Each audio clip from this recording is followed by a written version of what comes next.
지난주에 요셉 5번째 말씀을 드리면서 용서한다는 것이 과연 어떠한 것인가, 과연 우리는 어떻게 우리의 한계를 넘어서서 용서할 수 있는가 하는 부분들을 말씀을 드렸는데, 특별히 지난 주간에 여러 성도님들께서 문자로, 전화로 또는 면담을 통해서 그와 같은 오랫동안 가지고 있던 무거운 짐들을 말씀에 힘입어서 내려놓았노라고 이렇게 고백하는 말씀들을 들으면서 참 감격스러운 한 주간이었습니다. 우리가 그리스도의 말씀을 듣고 그 말씀을 삶 가운데 옮긴다는 것, 매우 힘들지만 그것을 실천할 때 하나님께서 부으시는 은혜가 경험되어지는 것입니다. 이러한 말씀을 쫓는 우리의 삶의 변화들이 끊임없이 일어날 수 있기를 다시 한번 주의 이름으로 축복합니다. 오늘 이제 요셉 6번째 이야기를 같이 나누어 보려고 하는데, 야곱이 죽을 때가 되었습니다. 그래서 임종 직전에 유언의 말씀으로 12아들들을 다 부릅니다. 그리고는 한 사람씩 예언적인 축복을 해줍니다. 그것이 49장 1절부터 나오는데, 루벤으로부터 시작해서 베냐민에 이르기까지 한 사람 한 사람 불러가면서 예언적 축복을 합니다. 그런데 이 예언적 축복이라고 하는 것이 읽어보시게 되면 아시겠지만 어떤 아들에게는 그리 축복스럽지 않은 내용이 있어요. 어쩌면 저주에 가까운 그러한 내용들도 있습니다. 그래서 왜 이러할까를 생각을 해보시면, 야곱이 축복을 할 때에, 마지막 유언을 남길 때에 그 아들들의 지금까지 살아온 삶을 보는 것입니다. 그래서 그 삶에 대한 반영으로 예언적인 축복을 하고 있기 때문에 그 삶이 온전치 못했던 사람들에게는 그렇게 축복스러운 내용이 나오지 않는 것입니다. 예를 들어 루벤이나 시므온이나 레위 같은 사람들에게는 별로 듣기 좋지 않은 내용으로 야곱이 유언을 남기죠. 반면에 요셉의 경우는 그 어떠한 아들들보다 훨씬 더 뜨겁게 열정적으로 축복하는 것이 오늘 본문의 말씀입니다. 왜 야곱이 열정적으로 축복을 한다라고 제가 말씀을 드리는가 하면, 이제 49장 26절을 한번 보시기 바랍니다. 26절에 보면 내 아버지의 축복이라고 해서 지금 요셉에게 하고 있는 말인데, 너의 아버지니까 누굽니까? 자기 자신이죠. 야곱 자기가 지금 말하고 있는 사람이 내가 이렇게 말 안 하고 너의 아버지 이렇게 말을 합니다. 너의 아버지의 축복이 나의 선조의 축복보다 나아서, 야곱의 선조라 하면 아버지 이삭, 할아버지 아브라함을 말할 것입니다. 그 사람들의 축복보다 나아서 영원한 산이 한없음 같이 이 축복이 요셉의 머리로 돌아오며 그 형제 중 뛰어난 자 곧 요셉의 정수리로 돌아오리로다 반복해서 말하고 있는 것입니다. 이 이야기는 영원한 산이 한없이 서 있는 것처럼 보일 만큼, 그렇게 변함이 없는 것처럼 내가 지금 너를 위해 빌고 있는 이 축복이 반드시 너에게 임하기를 간절히 원한다라고 하는 거예요.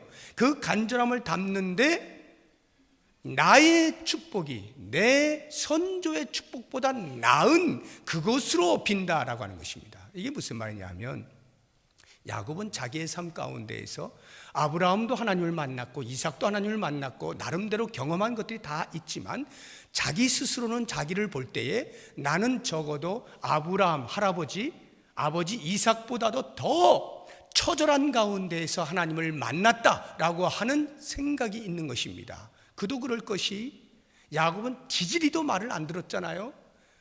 얼마나 말을 안 들었는지 하나님께서 이리 때리고 저리 때리고 별 징계를 다 하시면서 끝까지 야곱을 이스라엘로 만드시기까지 인도하시는 그 하나님의 집요하심, 거기에 항복되어져서 온 야곱 아닙니까?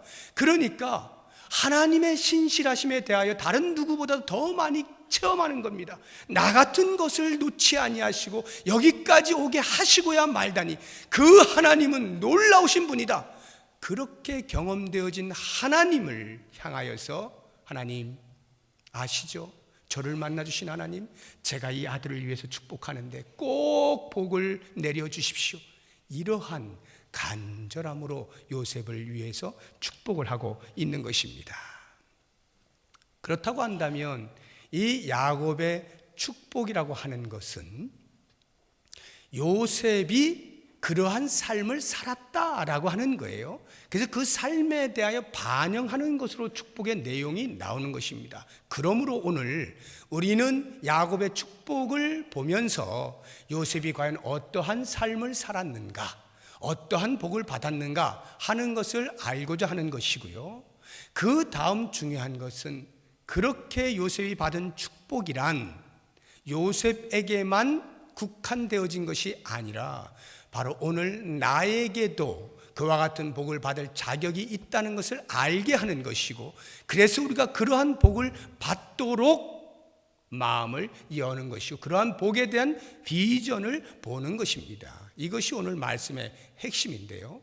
이 야곱의 축복이라고 하는 것을 알아보기 전에 이 내용이 얼마나 좋은지 이것을 노랫말로 해서 찬양을 하나 만든 것이 있습니다. 야곱의 축복이라고 하는 제목인데요. 이 야곱의 축복 찬양을 여러분들이 좀 들으시면서 가사를 음미하시면서 요셉이 과연 아버지 야곱으로부터 어떠한 축복을 받았는가 하는 것을 좀 묵상해 보실 수 있으면 좋겠습니다. 우리 교회 미래인 청년들 가운데 두 분이 나오시는데 우리 박지섭 군하고 김초연 양이 나오셔서 야곱의 축복 듀엣으로 먼저 찬양하겠습니다.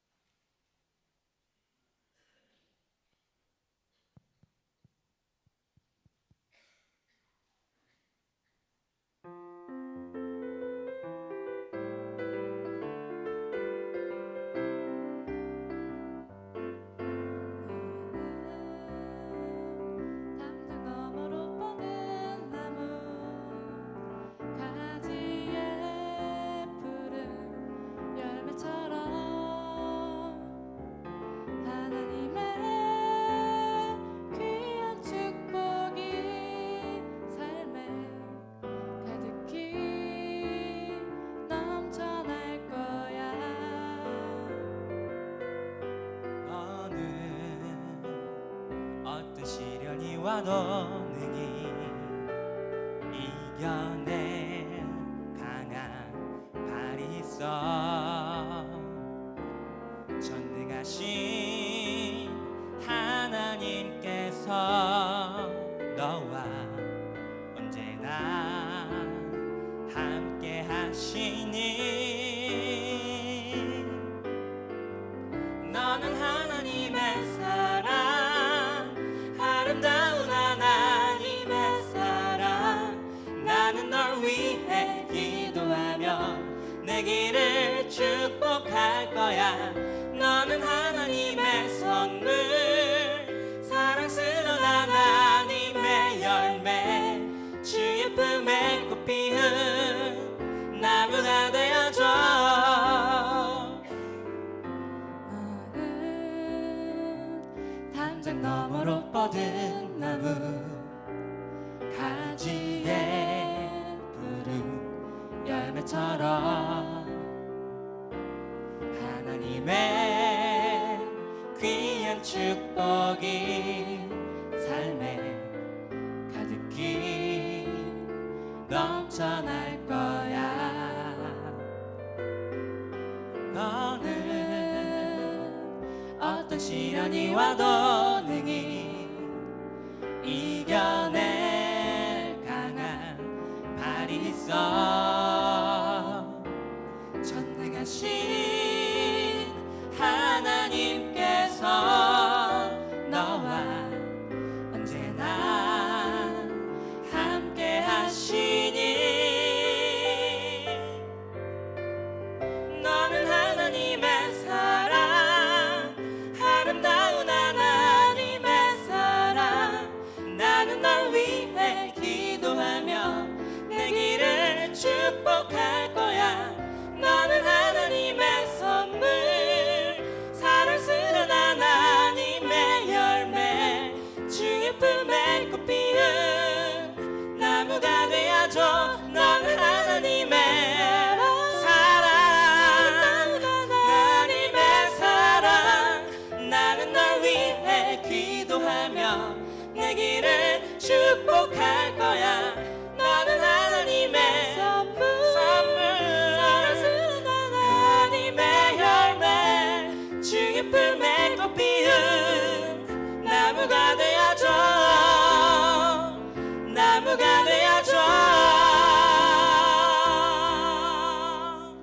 아멘. 감사합니다. 박수 힘껏 치셔도 됩니다. 네, 제가 1부 때도 설명을 드렸는데 우리가 아버지 칠순잔치에 잔치에 지금 왔어요. 그래서 아버지 정말 그동안에 오래오래 잘 사셨어요. 우리가 노래 불러드릴게요 하고 노래를 어떤 형제가 부르는데 나머지 듣는 사람이 전부 다 가만히 있어요. 왜냐하면 아버지만이 들어야 되는 거니까. 이러면 되겠습니까? 이러면 아버지가 굉장히 뻘쭘해지시겠죠. 야 니들 뭐하니? 이래. 예, 박수 치는 겁니다. 그래야 아버지의 마음이 흐뭇해지고 그래 우리 자식들 이렇게 하면서 흐뭇해지는 거죠. 그러니까 예배 시간에 박수 치는 것에 대해서 혹시 마음에 걸림 있으신 분들 그러실 필요 없다 하는 것을 제가 말씀드리니까 저를 믿으시고 괜찮습니다. 하나님께 절대 뭐라 안 하십니다. 박수 마음껏 쳐드리고 하나님을 기쁘시게 해드리면 되는 겁니다. 이 찬양 좀 들으시면서 그 가사를 잘 보셨습니까? 자막도 일부러 띄워드렸는데 가사가 너무 좋죠. 그 복을 내가 좀 누렸으면 좋겠죠. 우리 자녀들이 이런 복을 좀 받았으면 좋겠는데 과연 요셉을 향한 축복이 내가 또는 내 후손들이 또는 우리 교회가 과연 받을 수 있는 것이냐 하는 것들을 제가 이 복을 하나씩 설명하면서 말씀을 드리겠습니다. 야곱이 요셉을 축복하는데요, 독특하게 합니다. 요셉을 가지에 비유를 했습니다. 먹는 가지가 아니라 나무의 가지입니다. 이 가지에 비유를 해서 요셉을 축복하는데요, 세 가지를 이야기합니다. 그런데 이 세 가지가 다른 종류의 세 가지가 아니라 한 종류인데 이 점층법을 사용해서 하나씩 덧붙인 그러한 가지입니다. 그래서 이제 가장 먼저 기초적으로 어떠한 가지로 축복을 하냐, 무성한 가지 이렇게 표현하고 있습니다. 49장 22절 보시면 요셉은 무성한 가지 이렇게 되어 있죠. 무성하다라고 하는 우리나라 말을 이해하실 때는 가지가 무성하다라고 생각을 하기가 쉽습니다. 그러나 이것은 그런 뜻이 아니라 가지에 열매가 많다 이런 말입니다. 무성한이 영어 성경을 보면 대부분이 fruitful 이렇게 열매가 많은, 열매가 풍성한 이런 뜻이에요. fruitful vine 또는 fruitful bough에서 열매가 많은 가지 이런 뜻입니다. 요셉은 이러한 삶을 살았어요. 실제로 다산과 풍요와 번영의 복을 누린 사람입니다. 25절을 한번 보시기 바랍니다. 25절 뒷부분을 보시면 이렇게 나오죠. 위로 하늘의 복과 아래로 깊은 샘의 복과 젖먹이는 복과 태의 복을 말하고 있는데, 위로 하늘의 복이란 하나님께서 하늘 창문을 여시면 비가 쏟아집니다. 팔레스타인은 비가 없는 마른 땅이기 때문에 비 내리는 것이 절대적이에요. 하나님께서 하늘의 복을 주시는데 비를 내리시는 거예요. 또 하나 이슬을 내리시는 거야. 그리고 가끔씩 일조량을 위해서 해를 조절하십니다. 그리고 아래로 깊은 샘의 복이란 우물을 말하는 것입니다. 역시 비가 부족한 터이라 우물이 없이는 살아갈 수가 없어요. 그래서 이 사람들은 항상 어디를 가든지 우물부터 팝니다. 그래야 살 수가 있거든요. 그런데 요셉에게는 하늘의 그와 같은 비와 이슬의 복을, 그리고 늘 우물이 있도록 뿐만 아니라 젖먹이는 복과 태의 복을 주셨다는 것인데, 젖먹이는 복과 태의 복, 태의 복, 자녀를 낳고 그 자녀를 양육할 수 있는 것, 이것이 젖먹이는 복과 태의 복입니다. 이러한 복들, 즉 풍성함, 풍요함, 번성, 이러한 복이 요셉에게 있었다 하는 것을 알 수가 있는 것입니다. 실제로 그 자녀들을 한번 보십시오. 요셉에겐 두 아들이 있었죠. 므낫세와 에브라임입니다. 이 므낫세와 에브라임이 어느 정도의 축복을 받느냐 하면, 야곱이 12아들을 각 지파로 삼아서 나중에 보면 그 지파들이 이스라엘 민족을 형성하지 않습니까? 그리고 가나안 땅에 들어가서도 각각의 지파가 땅을 분배받아 살게 되지 않습니까? 그러할 때에 놀랍게도 하나님께서 요셉을 빼고 그 두 아들을 집어넣습니다. 레위는 기업을 받지 않습니다. 다른 사람들이 10의 1을 내서 하나님의 일을 하는 사람들 먹여 살리도록 되어 있고요. 그러면 요셉 빼면 10지파에서 요셉의 두 아들 므낫세와 에브라임을 집어넣어서 12지파를 만드는 거예요. 이 므낫세와 에브라임이 자기의 삼촌들의 레벨 속에 끼어든 겁니다. 야곱에게는 손자에 불과한데 자기 아들을 삼아버리는 거예요. 그래서 지파 하나씩을 줍니다. 그러니까 땅을 분배받은 것은 요셉으로 치면 다른 사람의 2배를 받게 되는 거죠. 더 정확하게 이야기하면 3배라고 할 수 있습니다. 왜냐하면 여러분이 아시는 것처럼 요단 동편의 2지파 반이 땅을 기업으로 받죠. 그 2지파 반이 르우벤과 갓 그리고 므낫세 반지파입니다. 그러니까 나머지 므낫세 반지파는 다시 서쪽에서 또 땅을 받고 에브라임이 땅을 받아요. 그러니까 세 몫을 받고 있는 것을 알 수가 있습니다. 이만큼 풍요와 번성이 그 자손들에게 있었다라고 하는 것이고요. 뿐만 아니라 조금 시간이 흘러 왕정 정치로 가게 되면 북이스라엘과 남유다로 나누어지게 되는데 그 북이스라엘의 10지파 가운데 으뜸이 에브라임 지파였습니다. 그래서 성경을 보시게 되면 가끔씩 북이스라엘을 단말로 표현할 때 에브라임이라 이렇게 표현을 하곤 합니다. 그만큼 에브라임이 강대했다라고 하는 것을 증명하고 있는 것이죠. 이처럼 요셉의 후손들 역시 이러한 풍요를 번성을 누리게 된 것을 알 수가 있습니다. 자, 그렇다고 한다면 이러한 풍요와 번성 뒤에는 반드시 따라오는 것이 하나 있는데 주변으로부터의 시기와 대적들이 생겨난다라고 하는 것입니다. 그러할 때에 그 대적들의 힘에 눌리지 아니하는 복을 또 한 번 얻습니다. 다시 49장 23절 보시게 되면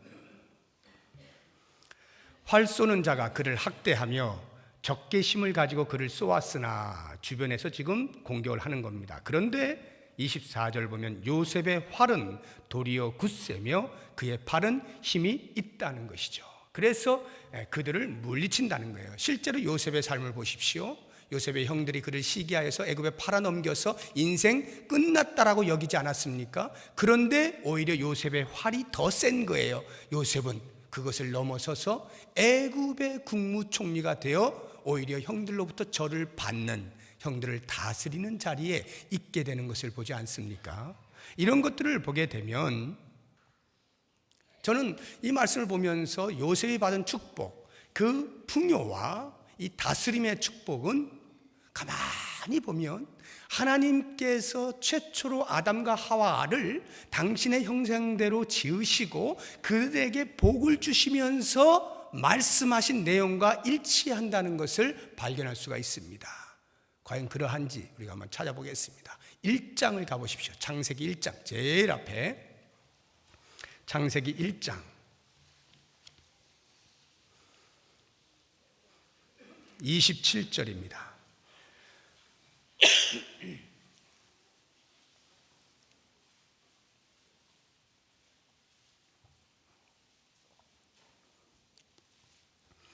(27절) (28절) 두 절을 우리 같이 읽어보겠습니다. 시작. 하나님이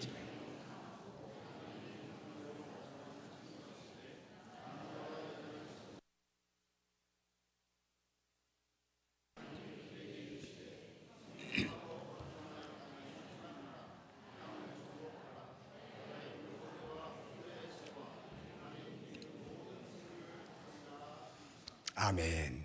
하나님께서 아담과 하와를 만드신 다음에 복을 주시는 거예요. 야, 생육하고 번성하여 땅에 충만하여라. 요셉이 그 복을 받지 않습니까? 아담이 하와가 누리던 그 복을 인간이 타락하게 됨으로써 사라지게 되었는데 요셉이라고 하는 인물을 들어서 이 복은 반드시 인간들이 하나님의 형상대로 지음받은 인간들이라면 다 받아야 하는 것이야 라는 것을 우리에게 보여주고 있는 것입니다. 풍요의 복 뿐만 아니라 땅을 정복하라, 다스려라.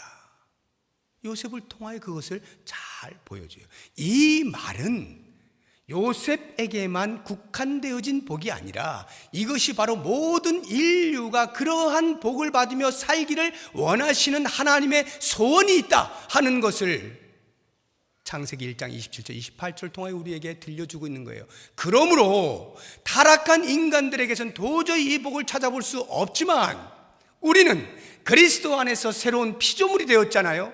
그리스도 안에 새로운 피조물 된 자, 즉 하나님께서 예수 그리스도의 피를 값주고 사셔서 다시 부르신 우리들은 동일하게 하나님의 형상이 회복되었으므로 하나님이 동일한 복을 우리에게 빌고 계시는 거예요. 이 복을 주시겠다는 겁니다. 풍요의 복과 다스림의 복.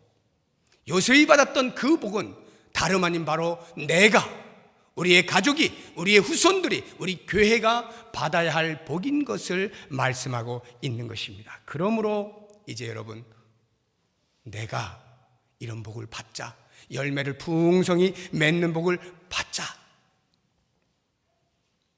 많은 사람들에게 그 다스림의 은혜를 나눌 수 있는 그러한 풍요로운 열매를 맺는 삶을 살자, 이것이 하나님께서 나를 향하신 뜻이다 라고 하는 확신을 먼저 가지시기 바랍니다. 그러면 그와 같은 무성한 가지로서의 복, 열매를 많이 맺는 삶, 이것은 어떻게 가능할 것인가 라고 할 때 그 다음을 보시게 되면 다시 49장 22절에 요셉은 무성한 가지 곧 샘 곁에 무성한 가지라. 어떻게 해서 요셉이 무성한 가지가 될 수 있었느냐? 다름 아닌 샘 곁에 있었기 때문이다 라고 하는 것입니다. 당연하죠. 나무가 물이 없으면 말라 비틀어져서 곧 죽게 되는 것입니다. 나무는 반드시 물과 함께 있어야 돼요. 그래서 시편 1편 3절에도 보면 이는 시냇가에 심은 나무가 계절을 따라 열매를 맺음 같고 잎사귀가 마르지 아니함 같다라고 표현을 하고 있는 것입니다. 당연히 시냇가에 심기어진 나무가 푸르청청한 것이고 열매를 많이 맺을 수밖에 없는 것이죠. 요셉은 샘 곁에 세워진 나무였다라고 하는 것을 알 수가 있습니다. 그렇다고 하면 이 샘이 과연 무엇이냐라고 하는 것입니다. 샘이 무엇일까요? 다시 시편 1편으로 가보시면 그 3절에서 이는 시냇가에 심은 나무가 계절을 따라 열매를 맺는다라고 하는 그것을 그런 것 같고라고 하는 이렇게 비교를 해놓고 있거든요. 그 비교의 대상이 1절과 2절에 나오는 것입니다. 뭐라고 나오느냐? 복 있는 사람은 시냇가에 심기운 나무를 복 있는 사람으로 표현을 하고 있는데, 복 있는 사람들은 악인들의 꾀를 따르지 아니하고 죄인들의 길에 서지 아니하고 오만한 자들의 자리에 앉지 아니하고, 그 다음 2절을 보시게 되면 오직 여호와의 율법을 즐거워하여 하나님의 말씀을 가까이하여 주야로 그 율법을 묵상하는도다. 다시 말하면 하나님의 말씀을 주야로 묵상하는 그 복 있는 사람을 가리켜 시냇가에 심긴 나무라고 비유하고 있는 것이에요. 그렇다고 하면 요셉이 샘 곁에 세워진 나무라고 할 때 그 샘이 과연 뭡니까? 여호와의 말씀이잖아요. 더 구체적으로 이야기하면 여호와 자신입니다. 그러므로 여호와와 함께하는 것, 여호와와 연합되어져 있는 것, 이것이야말로 무성한 열매를 맺을 수 있는 유일한 비결이다, 이런 말이죠. 그래서 37장 이후에 요셉의 이야기를 쭉 훑어보시면 그가 어떤 경우에도 형통하였다라고 하는 말 앞에는 반드시 이유가 나오는데, 그 이유가 뭡니까? 여호와께서 요셉과 함께 하심으로 그가 형통하고, 여호와께서 요셉과 함께 하심으로 그가 은혜를 입고, 다 이렇게 표현이 되어 있지 않아요? 그래서 아버지 야곱도 동일한 말을 하고 있는 것입니다. 49장 24절 뒷부분을 보십시오. 요셉의 활이 도리어 굳센 이유가 어디에 있느냐? 이는 야곱의 전능자 이스라엘의 반석인 목자의 손을 힘입음이라. 하나님의 손에 의하여 강력한 힘을 공급받아 그 대적들을 이길 수 있었다, 다스릴 수 있었다, 이런 말이죠. 25절도 보십시오. 내 아버지 하나님께로 말미암나니 그가 너를 도우실 것이요. 하나님의 도우심이 있는 거예요. 전능자로 말미암아서만 복이 오는 것입니다. 요셉이 어떻게 열매가 풍성한 삶을 살 수가 있었는가? 전능자의 도우심이 있었던 거죠. 전능자와 함께하는 그것이 있었기 때문에 가능했다라고 말을 하는 것입니다. 이것이 신약에 와서도 동일한 사상으로 흘러옵니다. 예수님께서 수가성의 사마리아 여인을 만나시면서 그 우물을 길러 온 사람에게 너 이 물 마셔도 또 목마르지? 내가 목마르지 아니하는, 다시는 목마르지 아니할 물을 줄게 하면서 요한복음 4장 14절에 이렇게 말씀합니다. 내가 주는 물을 마시는 자는 영원히 목마르지 아니하리니 내가 주는 물은 그 속에서 영생하도록 솟아나는 샘물이 되리라. 예수 그리스도 당신 자신을 샘물로 표현을 하고 있는 것입니다. 그래서 그 예수 그리스도께서 주시는 생수, 즉 예수 그리스도를 믿는 것, 예수 그리스도를 영접하는 것, 예수 그리스도를 받아들이는 여기에서 더 이상 목마르지 아니함이 생겨난다. 영원한 열매를 주렁주렁 맺을 수 있게 된다라고 말씀하는 거예요. 그래서 그리스도가 내 안에, 내가 그리스도 안에 있으면 열매는 많이 맺을 수밖에 없다라고 예수님께서 요한복음 15장에서 가르쳐주고 계시는 거예요. 한번 볼까요? 요한복음 15장 찾아보십시오.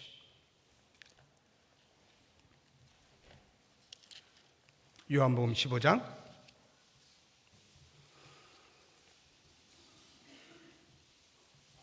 신약성경 174쪽입니다. 자, 그 1절을 보시면 예수님께서 말씀하십니다. 나는 참 포도나무요 내 아버지 하나님은 농부라. 그러면 우리는 누굽니까? 가지입니다. 이 가지는 나무에 붙어 있을 때만이 열매를 맺을 수 있습니다. 붙어 있지 않는 한 열매는 맺을 수가 없는 것이에요. 4절 보십시오. 내 안에 거하라 나도 너희 안에 거하리라. 가지가 포도나무에 붙어 있지 아니하면 스스로 열매를 맺을 수 없음같이 너희도 내 안에 있지 아니하면 그러하리라. 그러니까 우리가 그리스도 안에 있지 아니해요. 그리스도께서 내 안에 있지 아니해요. 그러면 잠깐은 무성한 가지처럼 보일 수 있어요.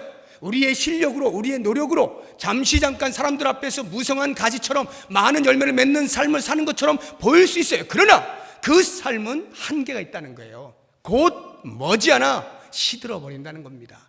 그러면 영원토록 푸르청청하게 그 열매를 맺기 위해서는 그리스도가 내 안에, 내가 그리스도 안에 있는 이 연합의 삶을 살 때, 내가 그리스도의 그 나무 되심에 접붙임 바 된 가지가 될 때 비로소 그 나무를 통하여서 열매를 맺게 된다 이 말이에요. 그래서 6절, 7절 한번 보십시오. 7절하고 8절입니다. 7절, 8절 우리 같이 한번 읽어봅니다. 너희가 내 안에 거하고 내 말이 너희 안에 거하면 무엇이든지 원하는 대로 구하라. 그리하면 이루리라. 너희가 열매를 많이 맺으면 내 아버지께서 영광을 받으실 것이요 너희는 내 제자가 되리라. 그리스도께서 우리 안에, 우리가 그리스도 안에 있는 동안에는 원하는 대로, 구하는 대로 다 얻어요. 이게 바로 열매 아닙니까? 그렇게 열매를 많이 맺으면이라는 말은 맺을 수도 있고 맺지 못할 수도 있다는 말이 아니라 맺게 되어 있다는 말이에요. 그렇게 맺게 되면 그것이 곧 하나님께 영광스러운 삶이 되는 것이다. 하나님이 영광을 받으시는 것이 되고 그것이 곧 너희가 내 제자인 것을 알게 되는 것이다. 다시 말해서 그리스도의 제자는 반드시 이런 열매를 맺을 수밖에 없다라고 하는 것이죠. 그러므로 사랑하는 여러분, 우리가 그리스도 안에 있음으로 인하여서 그 샘 곁에 무성한 가지가 되었다라고 한다면, 열매를 많이 맺는 삶을 산다라고 한다면, 그래서 나는 열매를 많이 맺는 사람이야 라고 사람들에게 자랑하거나 뻐기거나 교만할 수 없어요. 왜? 그 모든 수액이, 그 모든 공급이 나무에서부터 가지로 오기 때문이죠. 그래서 겸손할 수밖에 없습니다. 설령 요셉처럼 가끔씩 어려운 일을 당합니다. 마치 열매를 맺지 못하고 있는 것처럼 보일 때가 있어요. 그럴 때 어떻게 됩니까? 걱정을 하지 않는 거예요. 포기하지 않는 거예요. 좌절하지 않습니다. 왜? 그리스도가 내 안에, 내가 그리스도 안에 있는 한은 반드시 그리스도로 말미암아 열매를 맺을 수밖에 없도록 하신다는 이 확신이 있기 때문에 눈에 잠깐 보이지 않는다 해서 실망하지 않아요. 포기하지 않습니다. 아유, 내가 예수님 잘못 믿었나 봐. 그렇게 하지 않아요. 끝까지 버티고 있으면요, 반드시 열매를 주렁주렁 맺는 삶을 살게 돼요. 그러므로 사랑하는 여러분, 이것이 우리의 열매 맺는 삶의 유일한 비결인 것을 안다면 그리스도로 내 삶의 전부가 되게 하십시오. 그리스도 한 분으로 나는 만족한다라고 충족한다라고 고백하면서 그리스도로 온전히 살아갈 올인을 해보십시오. 주님 안에 거하는 순간 더 이상 내 노력이 갖는 한계가 아닌 그 이상을 뛰어넘는 열매 맺는 삶을 살 수가 있게 되어질 것입니다. 이제 마지막으로 요셉이 받는 축복을 보십시오. 다시 49장 22절, 창세기 49장 22절 보시면 똑같은 가지인데 그 다음 뭐라고 표현하고 있느냐면 요셉은 무성한 가지 곧 샘 곁에 무성한 가지라 그 다음 그 가지가 담을 넘었도다. 그 가지가 담을 넘었도다. 이것이 매우 중요해요. 담을 넘어야 됩니다. 나의 담을 넘어야 돼요. 내 안에 머물러 있으면 안 됩니다. 내가 좋다라고 해서 그냥 그것으로 만족하여 주저앉아 있으면 안 돼요. 반드시 내 담을 뛰어넘어야 하는 것입니다. 왜? 하나님께서는 우리에게 복을 부어주실 때에 그 복이 우리를 통하여 다른 사람들에게 흘려가기를 원하시기 때문에 그렇습니다. 담을 넘어가는 가지, 이것이야말로 하나님께서 베푸시는 가장 큰 축복이에요. 그렇다고 하면 나의 담은 과연 어떤 것들이 있는가? 두 가지를 생각해 볼 수 있습니다. 하나는 환경에 의해서 만들어진 담이 있어요. 또 다른 하나는 내가 스스로 만든 담이 있습니다. 이 환경에 의해 만들어진 담이라고 하는 것은 좀 더 쉽게 이야기하면 운명입니다. 운명. 나는 그렇게 살도록 태어난 사람이야. 옛날에 예수 믿지 아니할 때 여러분들이 많이 해보셨던 사주팔자 보는 거, 이것이 운명대로 사는 것입니다. 여러분, 사주팔자, 사주라는 게 넉사자에다 기둥주자거든요. 4개의 기둥이 있다는 거예요. 그게 뭐냐? 내가 태어난 년, 월, 일, 시, 이게 4개의 기둥이라는 것입니다. 이게 사주예요. 팔자가 뭐냐 하면은 천간이라고 하는 10개가 있죠. 갑을병정, 무기, 경신, 임계, 맞습니까? 네, 그거 천간. 그 다음에 지지 12개가 있죠. 이건 쉽죠. 자축인묘, 진사오미, 신유술에. 우리가 워낙 많이 들어가지고 이걸 저도 다 알아요. 저도. 목사도 알아요. 이 천간 10글자와 지지 12글자 가운데 각각 4글자씩을 뺍니다. 그래서 8글자를 만드는 게 팔자예요. 이 8글자를 빼서 뭐 하느냐? 사주, 우리의 태어난 년, 월, 일시에 맞추는 겁니다. 그래서 그 해, 그 달, 그 날, 그 시에 태어난 사람은 그 운명을 가지고 태어난다, 이 말이거든요. 그래서 그 운명 좀 알아보겠다라고 하는 거예요. 이게 사주팔자거든요, 여러분. 그래서 우리가 얼마나 많이 이런 말들을 합니까? 예수를 믿어도 하도 옛날부터 이 말 쓰시던 분들은 못 고치는 분도 계셔요. 아이고 내 팔자야. 이런 신세 타령할 때 쓰는 말, 아이고 내 팔자야. 팔자가 그렇게 타고났다, 이런 말이죠. 이놈의 더러운 팔자 때문에 내가 이 고생을 한다, 이런 말들 얼마나 많이 씁니까? 혹 좀 잘 되는 사람들은 팔자 편네 이렇게 말하잖아요. 팔자 편네. 그러니까 모든 게 다 운명에 결정되어져 있습니다. 운명을 타고났다는 거예요. 시간이라고 하는 것에 제한된 존재다, 이런 말이에요. 그 시간이 갖는 운명 속에서 벗어날 수가 없다. 이게 사주팔자인데 그거 보고 앉아있는 거예요, 우리가. 그래서 그것 따라 살아보겠다는 것이죠. 그래서 내 팔자 하는 것입니다. 사랑하는 여러분,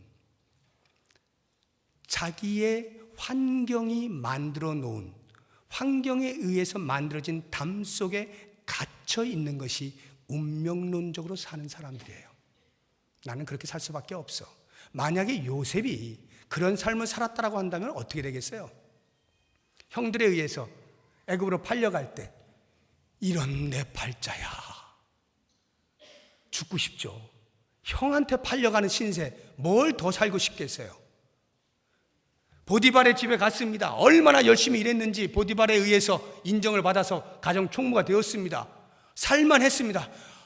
살 수 있는 것이로구나. 근데 보디발의 아내가 유혹해가지고 거기에 그만 음모에 말려서 감옥에 갔어요. 그럼 그렇지 내 팔자가 죽고 싶잖아요. 또 요셉이 만약에 팔자 타령했으면 죽어도 몇 번을 죽었어야 될 거예요.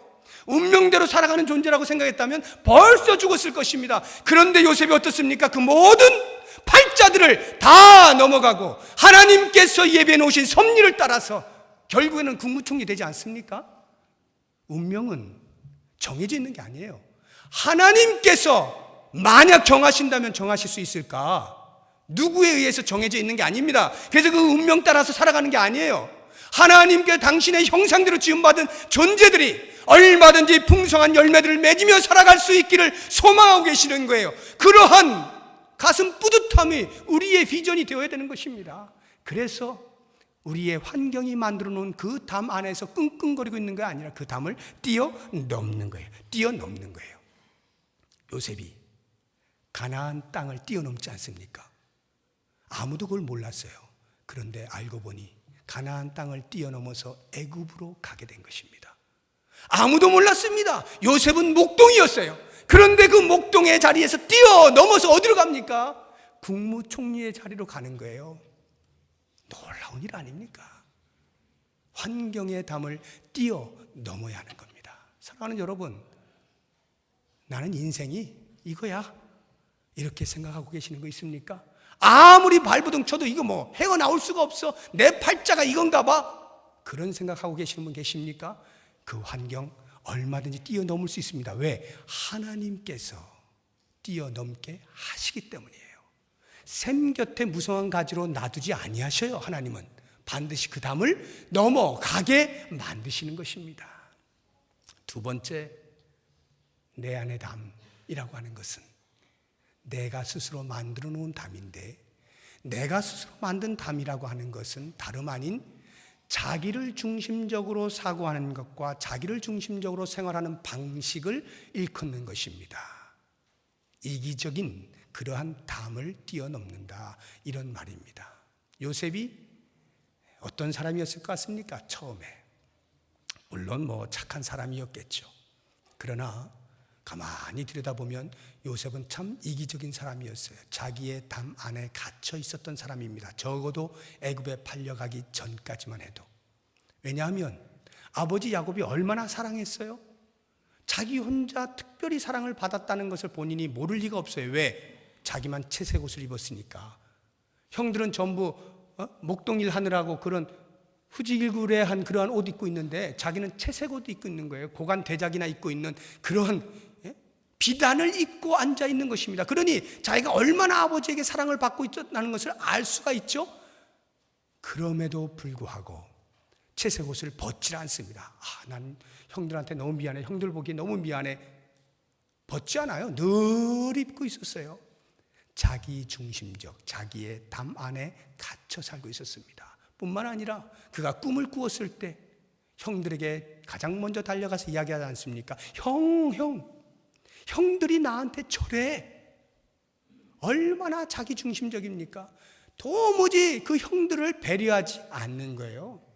그러한 인생이었던 요셉의 삶이 애굽에 팔려가게 되는 순간부터 바뀌어지기 시작하는데, 그 고난의 시간들을 겪고 국무총리가 되어서 하나님의 섭리 가운데 여기까지 오게 된 것을 깨닫게 되는 순간에 그의 마음 가운데는 더 이상 자기의 담 안에 갇혀 있는 삶이 아닌 그 담을 훌쩍 뛰어넘는 것을 보게 됩니다. 왜요? 자기를 판 형제들을 만나는데도 불구하고 그 형제들을 곧바로 응징하지 않잖아요. 곧바로 처벌하지 않잖아요. 나를 그렇게 했었지, 내가 한시도 잊은 적이 없어, 당신들이 이제 죽었어, 이렇게 하지 않습니다. 오히려 하나님의 섭리를 이해하게 되면서 그들을 품지 않습니까? 담을 넘어선 거예요. 자기의 담을 넘어서 버렸어요. 뿐만 아니라 그 가족들 전체에 대하여 책임을 지겠다라고 하나님께서 자기에게 부어주신 그 축복을 그들에게 흘려보내고 있는 것입니다.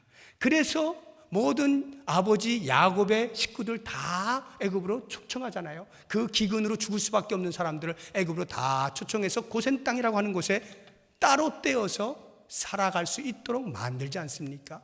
뿐만 아니죠.